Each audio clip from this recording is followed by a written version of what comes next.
Hello, and welcome to Yarmouth Mountain Cemetery's virtual tour. My name is Joy Cunningham. I'm a summer student at the cemetery, and I've been the tour guide for the past 3 summers. COVID-19 has halted any plans for in-person tours, so we decided to bring the tours to you in a safe manner. Today we're going to talk about a sea captain, life at sea, and shipwrecks. If you'd like to learn more about Yarmouth Mountain Cemetery's history and the chapel on property, which is what the photo is of here, feel free to watch any previous videos in this online tour series.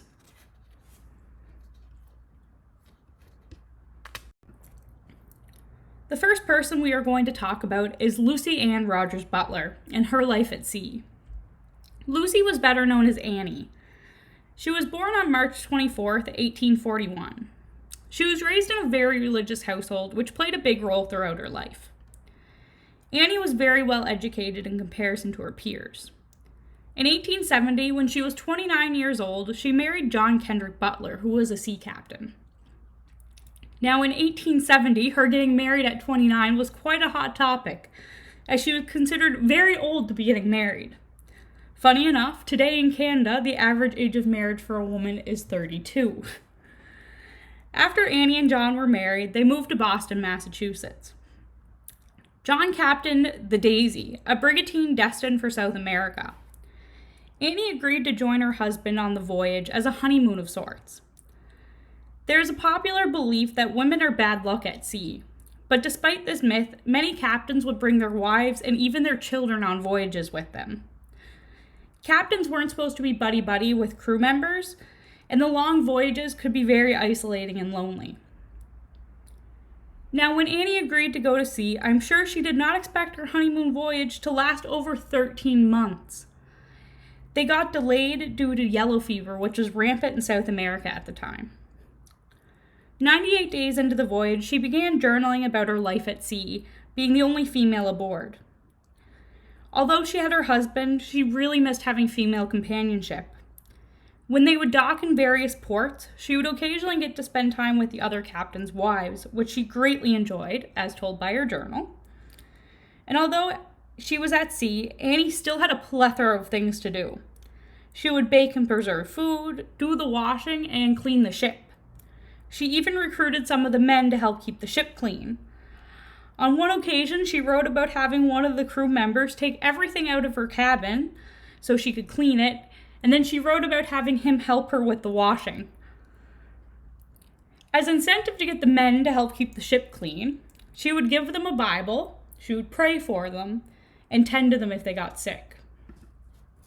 Speaking of the men on board, they took a toll on Annie. According to her, the stereotypical drunken sailor was a very accurate depiction. She was often bothered by their drinking and swearing. The sailors wouldn't observe Sunday as a religious day, which greatly frustrated Annie due to her religious upbringing. Soon after returning home from the voyage, John and Annie had 2 children. And sadly, approximately 3 years after their last child was born, John was lost at sea during another voyage.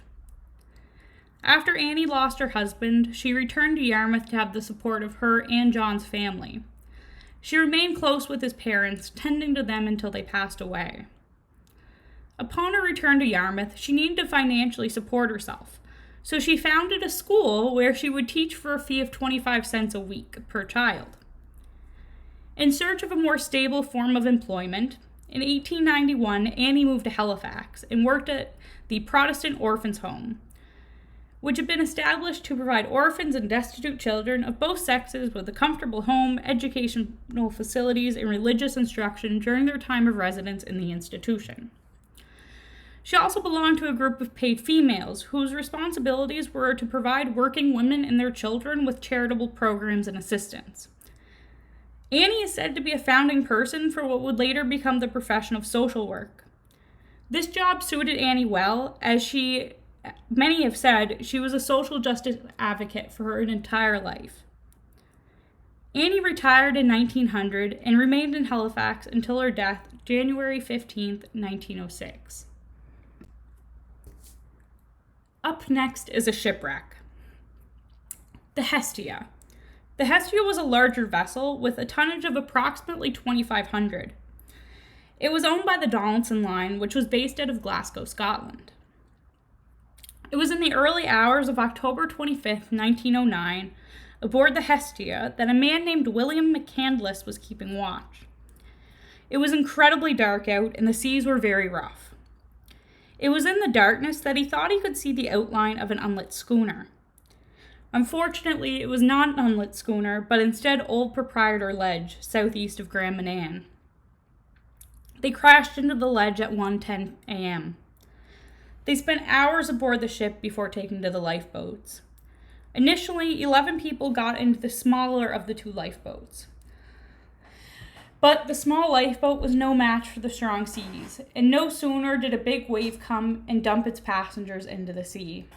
2 people managed to climb back aboard the Hestia, and the other 9 drowned next to the vessel. After the first lifeboat was sunk, the captain ordered everyone else into the larger lifeboat that was still left. Now, 6 people refused to get into the lifeboat, including the 2 that had just been thrown out of the smaller lifeboat. For the 6 people who refused to leave the Hestia, the decision to stay aboard saved their lives. They lashed themselves to the ship and waited for days for someone to find them, which eventually someone did. Those 6 are the only survivors of this shipwreck. Sadly, the larger lifeboat met the same fate as the other lifeboat and was no match for the waves. It was carrying 25 people. Eventually, the lifeboat washed ashore in Yarmouth, with 3 of the deceased passengers being discovered in the lifeboat, while another 18 people were discovered on the shoreline. All 21 passengers were buried in Yarmouth Mountain Cemetery. It was the largest number of people buried at one time in the cemetery's history. The grave shown here is the resting place of the captain, first mate, chief engineer, second engineer, and 1 passenger. The remaining 16 people are buried in the reserve lot. Now we're going to talk about Captain George Perry. And although his story isn't necessarily about life at sea, he still was a sea captain. Mr. Perry was murdered. The murder of Captain George Perry was a case that baffled the town of Yarmouth, and to this day, 99 years later, is still unsolved. And before we discuss the murder, I'd like to give you some background information on Captain Perry. At the time of his death, he was 66 years old and a retired sea captain. The public had varying opinions of him. Some say he was stern and strict, while others claimed he was very kind and gentle. The events took place on February 25th, 1921. The day started off normally, and at some point, Perry left his wife Clara, daughter Eleanor, and Eleanor's fiancé Mansfield Ross at the house to go to the church to play poker. Yes, he went to the church to play poker. It's important to note that Perry won that poker game and left the game with a large sum of cash. That night, Captain Perry was found semi-conscious and badly injured in a snowbank close to the back door of their house. He was found by Mansfield Ross. Despite the best efforts of the doctor, Perry died in the early hours of the 26th. They determined the cause of death to be 3 blows to the head by Perry's own iron rod, which he always kept next to the back door. There were 14 suspects in the murder of Captain Perry, but we have limited time, so I'm only going to tell you about the most likely ones. The first suspect being Perry's wife, Clara.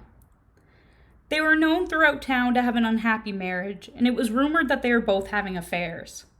People also speculate that she had tried to kill him before by poisoning his pudding, loosening the wheels on his carriage, and tampering with the basement steps. She most certainly has motive. The next suspects are Eleanor and Mansfield. Perry did not like Mansfield at all, and he felt like his daughter could do much better. And Eleanor also had her own problems with her father. She wanted to get an education, but her father said it was a waste of time and money because she was going to end up a housewife. Both Eleanor and Mansfield have motive to murder Perry. It's also important to note that upon discovering the captain injured, they called the doctor.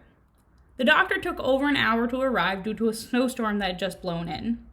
But despite the captain still being alive, they left him in the snowbank alone for an hour until the doctor arrived. Some also suspect that the poker game may have led to the captain being murdered, as his large wad of cash was never located. And, suspiciously, the church burned down the same night. No one was ever convicted of Perry's murder, but supposedly, Clara and Mansfield both spent time in the Yarmouth County Jail. I'll let you come to your own conclusions about Mr. Perry's death.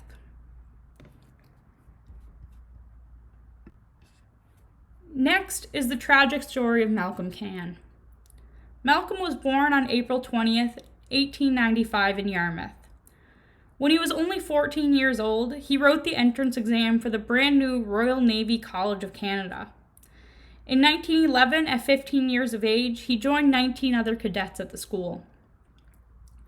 He graduated in January of 1913 and spent the spring on the HMS Berwick near Ireland and Scotland. Throughout the next 2 years, he spent time on different ships and completed training courses to further his education about the sea. His final ship detail was on the HMS Good Hope. He was originally supposed to be aboard a different ship, but he was one of 4 Canadians picked to go aboard the Good Hope as a midshipman. The HSM Good Hope's mission was to cruise the South Atlantic Ocean to search for a German squadron. On November 1st, 1914, they encountered that German squadron 50 miles off the coast of Chile. They entered into a battle, and the HMS Good Hope eventually succumbed to the German fire. The ship sunk approximately 7:20 p.m. Malcolm Cann and the other 4 Canadians on board were the first Canadians killed in World War I. And the story doesn't end there. Malcolm had a nephew who was named after his uncle. His name was also Malcolm Cann, and he was one of the very first Canadians to be killed in World War II. Quite a tragic story for the family.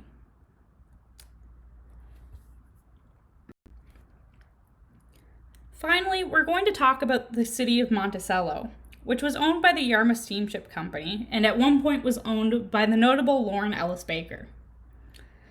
The City of Monticello was built in 1866 in Delaware, United States. It was a steam-run schooner with a gross tonnage of 566. It sailed between Digby and Annapolis Royal to St. John for the majority of its time at sea, and in its final years it sailed between Yarmouth and St. John. What I'm about to tell you is what the captain, A. Norman Smith, recalled after its sinking. It was on October 10th, 1900, and the Monticello was headed towards Yarmouth from St. John. They were about 4 miles from Cape Fortune, trying to make their way into port in Yarmouth. The ship had quite a bit of water in the hold, which caused the ship to list, and this prevented the crew from getting the ship in the right position relative to the wind. The water in the hold, in combination with the winds, put out the fires that were keeping the engines going. The ship was stuck. The seas were simply too rough. The ship was listing very sharply, very rapidly.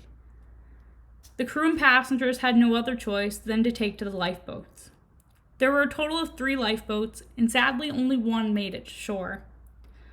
Those in the first lifeboat, which made it to shore, included Captain A. Norman Smith, Elsie MacDonald, Ida May Lawrence, Stewardess Kate Smith, Second Officer Murphy, Third Officer Flemings, and Quartermaster Wilson Cook. And right as that lifeboat was coming into shore, a huge wave came and picked the lifeboat up, much like the Hestia. The passengers were essentially thrown into the water near the shore and had to crawl onto land. Of those 7 in that lifeboat, only 4 survived being tossed into the ocean. The survivors were Captain Smith, Third Officer Flemings, Stewardess Kate Smith, and Quartermaster Wilson Cook.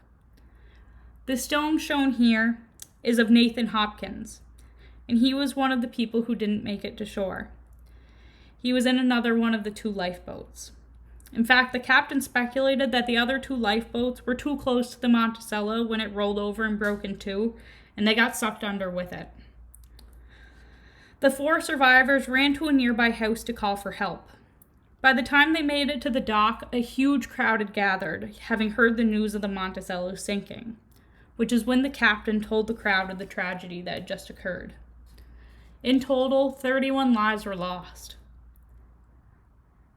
Thank you so much for joining me today for a virtual tour.